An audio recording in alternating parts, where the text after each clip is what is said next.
नमस्कार. आजच माझ्याकडे एक 37 वीक्सची 23 वर्षाची एक लेडीज आता रूटीन चेकअपसाठी आली होती. ही पेशंट मागच्या 8 महिन्यापासून माझ्याकडे रूटीन चेकअप करत आहे. तिला भरपूर डॉक्टरांनी सांगितलं की ही प्रेग्नन्सी तुम्ही अबॉर्ट करा का की गर्भपिशवीला पडदा आहे.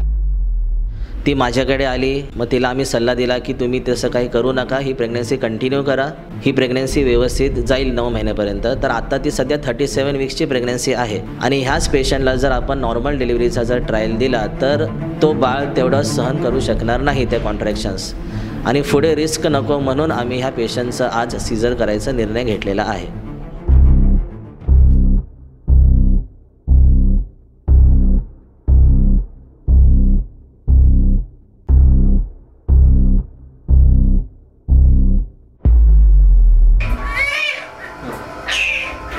ही आपली सर्जरी आता सक्सेसफुल झालेली आहे.